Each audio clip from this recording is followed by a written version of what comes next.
Hello everybody, Lurgs here, welcome to my channel, and today it's how to assemble a Cooke Lewis Shira Barstool. Now we got these from our local B&Q because we like the look of them, and I'll take you through the easy steps on how to build one of these Shira Barstools. Now we've actually got 3 of these to build, but I'll just be showing you how to build one of them. And I'll be getting a little help from Daisy our Dalmatian, and then at the end we'll have a lovely cup of tea. These bar stools are 80.5 centimeters high, 39 centimeters width and 40 centimeters depth. And let's just crack on with unpacking one of the bar stools from the box. Let's speed this footage up. Obviously be careful with any scissors. That is the support where your legs fit on. That is the instructions. Nah, don't need them. Nuts and bolts and Allen keys. That is the actual seat.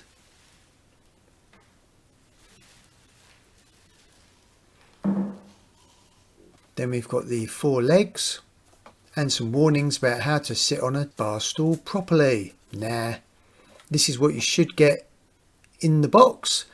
And Daisy's going to start helping me already by chewing up the bag, or actually just trying to open it for me. Thank you.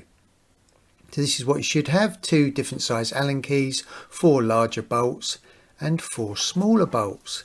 Let's unpack the actual chair that you sit on first. I'm going to leave the foam surround around it just so we don't scratch it while we're building it. And on each of the legs you've got a hole on the inside at the bottom and then halfway up the wood. And these legs can only actually go in one way. It's impossible to put them in the wrong way. So you've got the hole that lines up at the front facing inwards. That's where the small bolt goes. And at the back of the leg you've got a small divot, and that fits into that slot there and just stops it moving about. So it literally can only go in one way. So if it doesn't feel like it's going in naturally, don't try and force it. Line up that hole at the front and line up the divot at the back, and then it should just slot in nice and easily.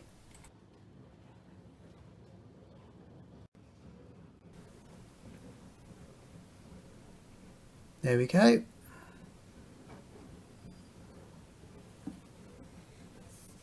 And you can see the bolt thread lining up in the hole there. So let's put the other 3 legs in. Whilst I'm doing that, there's a link above now about how to fix your sticking curtains on the curtain rails and make them super smooth. That's a really top tip.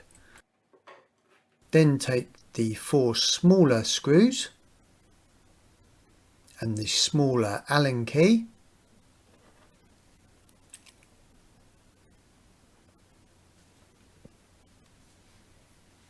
Then we'll start screwing one of these legs in.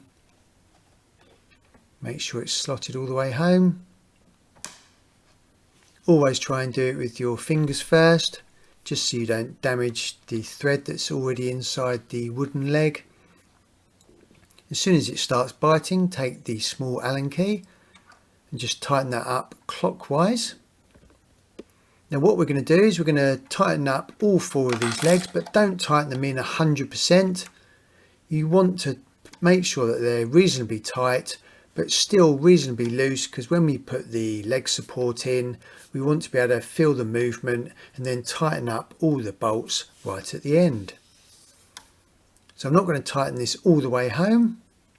I'm going to leave it slightly loose, then do the same with the other 3 legs.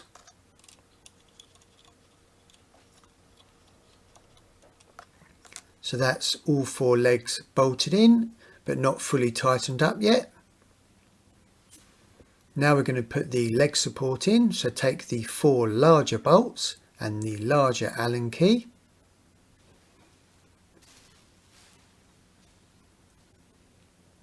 Now in the instructions it doesn't mention anything about which way this goes up, but I found when you lined it up with the actual legs, it seems that it may be tapered on the top and the bottom. I mean, it's very hard to tell, but you might just want to flip it over and see if it fits more naturally the other way, because obviously the legs are at an angle. so it seems to fit slightly better this way up.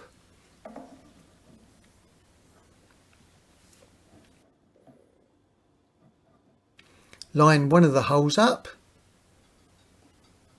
put the larger bolt in with your fingers first, then take the larger Allen key and just tighten this up.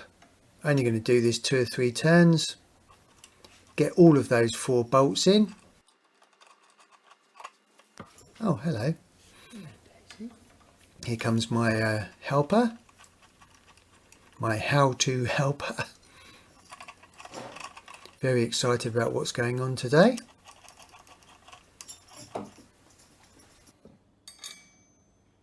Again, as with the other ones, we're not going to tighten these up 100%. Are you helping? I'm going to tighten them up reasonably tight. Daisy, stop playing with the toy. Thank you. So tighten up all those 4 bolts, but not all the way. So we've got them all in here. Now we're ready to tighten up the bolts slowly, but don't just do one at a time. Slowly tighten them up on each one and just go round and gently just squeeze those legs inwards.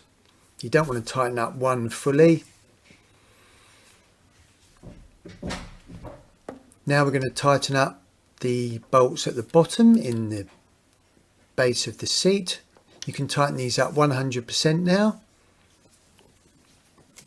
Once these are fully tightened, we can go back to the bolts on the leg support and just go round and tighten those up to 100%. I actually built some Jerry dining room chairs as well, and there's a link above now about how to do that if you fancy buying some of those for your dining room. And as you tighten it up, it will pull the leg in and just make that chair nice and rigid. Just do each one in turn. It's better if you do it parallel and tighten up the opposite nut on the opposite side.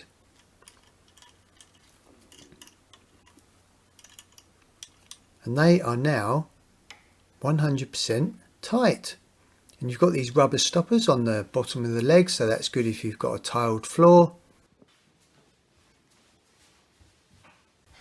So it's completely sturdy, and Daisy's very inquisitive. Like, what is this new chair thing?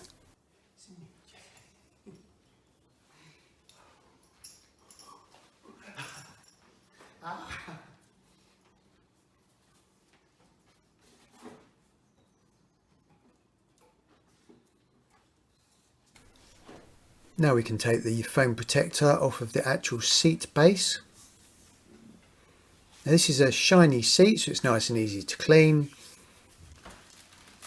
It's not recommended to use any detergents on this, just some warm water and a nice clean cloth.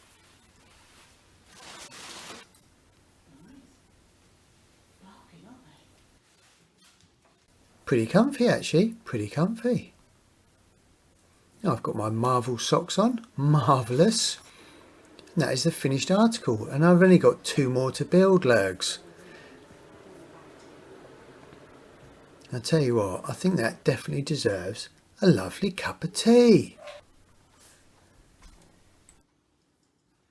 I hope you found that useful. Up here is a link on how to fix your sticking curtains on the curtain rails. Really good tip. And over on this side, a video on how to defrost your freezer in under 15 minutes. Thanks for visiting my channel, everyone. I really appreciate it.